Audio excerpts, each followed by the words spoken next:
Assalamualaikum warahmatullahi wabarakatuh. Perkenalkan, nama saya Rama Gusrial, NIM 1802020, kelas 6D. Nah, di video ini saya akan mempresentasikan hasil pengerjaan tugas akhir jaringan syarat tiruan. Untuk jurnal yang saya ambil yaitu mengenai rancang bangun aplikasi pengenalan pola aksara Lampung dengan metode perseptron berbasis Android. Nah, di sini dari jurnal ini saya hanya mengambil datanya saja. Jadi basisnya program yang saya pakai itu MATLAB. Jadi untuk melihat datanya kita lihat ke bawah sini. Nah, ini contoh dari aksara Lampung ya, ada huruf K, Ga, Nga, Pa, Ba, Ma, Ta, Da, Na, dan sebagainya. Nanti kita mungkin ambil dua saja untuk dipercobakan. Nah, ini sedikit mengenai struktur-strukturnya. Jadi data tadi coba kita lakukan perhitungan di Excel. Nah, ini. Jadi ini contoh huruf Ga polanya. Yang ini Ga juga namun sedikit berbeda. Yang ini huruf H. Ini juga huruf H namun juga dilakukan perbedaan sedikit. Nah, dilakukanlah perhitungan. Setelah dilakukan perhitungan menggunakan metode perseptron, maka ditemukan bahwa di iterasi kedua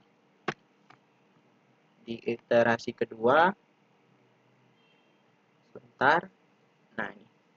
Di iterasi kedua ditemukanlah bahwa Y1-nya sudah dapat sudah sama nih dengan targetnya yaitu T. Di T targetnya itu -1, -1, -1 sampai -1 semuanya. Nah, di Y-1 ini di iterasi kedua sudah menjadi -1 sehingga sudah dapat ditemukan. Lalu selanjutnya untuk arsitekturnya seperti ini. Ini X1 sampai X100. Itu maksudnya inputan yang ini. Ini X1 sampai X10.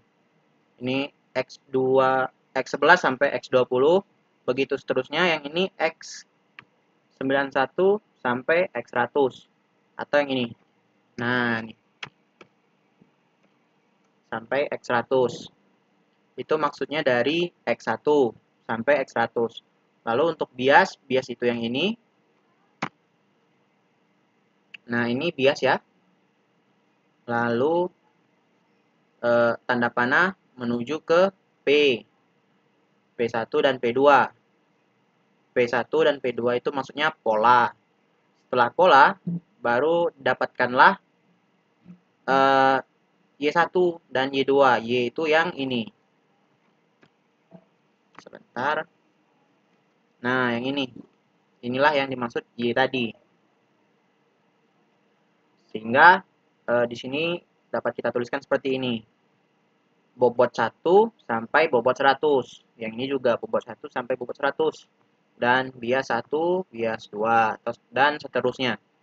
Selanjutnya kita uji di data lama. Contoh di sini saya menguji data lama untuk huruf Ga yang pola ke-1 ya, huruf Ga. Nah, jadi ini perhitungannya inputnya dari X1 sampai X100. Lalu ini bobot data lama. Jadi kalau kita lihat ke samping, nah, jadi Y-nya juga sudah -1.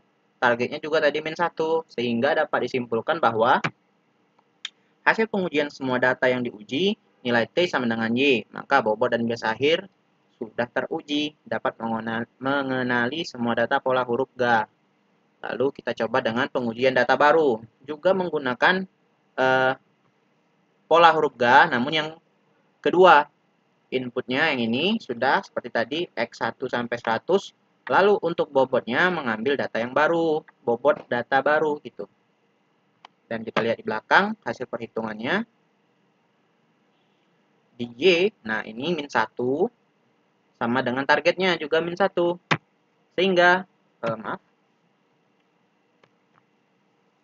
Sehingga dapat disimpulkan hasil dari pengujian T sama dengan Y, maka bobot dan bias akhir sudah teruji, dapat mengenali semua data pola 2 atau huruf Ga. Nah, dari perhitungan Excel ini akan kita coba lakukan di MATLAB. Jadi kita masuk ke dalam MATLAB. Tunggu sebentar, yang mana?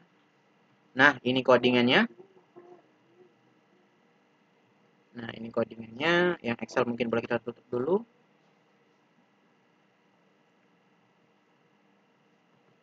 Nah, ini ya. Nah, coba lihat. Kita lihat dari paling atas. Di sini ada net WP, yaitu jumlah dari row. Di sini saya bikin 100 sesuai jumlahnya tadi kan. X1 sampai X100. Jadi ini yang X1 contoh yang ini minimal min 1 sampai 1 gitu. Nah, itu contoh isi datanya. Jadi kita tentukan di new P ini. Lalu P yang ini inputan pola 1, pola 2 sampai pola 4. Sesuai tadi di Excel juga 4 pola. Lalu ini target untuk masing-masing polanya. Lalu yang ini bobot sama dengan net titik IW dalam kurung kurawal 1,1. Nah, sama bias, ini bobot dan bias random. Jadi ini sembarang ya. Lalu A performance, oh bukan PF, A E perf sama dengan simnet. Nah, ini nanti untuk perhitungannya. Lalu kita lihat ke bawah. Nah, ini untuk pengujian data baru dan data lama. Jadi, kalau kita coba jalankan, ya, run, kita lihat di MATLAB-nya, di command window. Nah, tuh, segini muncul. Kita lihat ke atas, nah itu inputannya. Yang dari sini. Mulainya dari sini. Min 1, min 1. Nah, ini inputan tadi ya. Jadi ada 4 pola, 4 baris gitu. Maksudnya 4 kolom di sini. Kita lihat di sini banyak ya. Terus, nah sampai di sini targetnya ditentukan.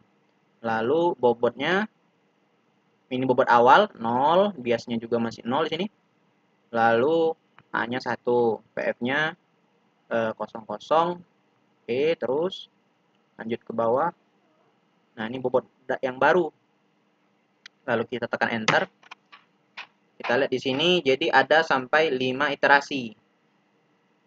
Lalu lihat di performance, kita open window mungkin. Nah, dilihat di sini di trend ya. Dari 10 menurun sampai ke 4 untuk 5 epoch. Jadi ini sudah boleh kita silang. Nah, ini seperti gambar ini, teman-teman jangan bingung. Ini merupakan semacam arsitektur yang tadi kita buka di Excel. Nah, yang ini. Yang ini ya. Nah, itu sama saja maksudnya. Lalu ini boleh kita silang. Lalu kita enter sekali lagi. Dilakukanlah pengujian data baru. Maksudnya saya data lama. Lalu kita enter sekali lagi. Nah, dilakukanlah pengujian data baru. Di sini akhirnya didapatkan bahwa data yang kita uji, yang tadi itu data baru dan data lama adalah huruf G. Nah, itu maksudnya. Sekarang coba kita lihat ke atas. Yang ini, nah ini pengujian data barunya ya, yang P. Lihat.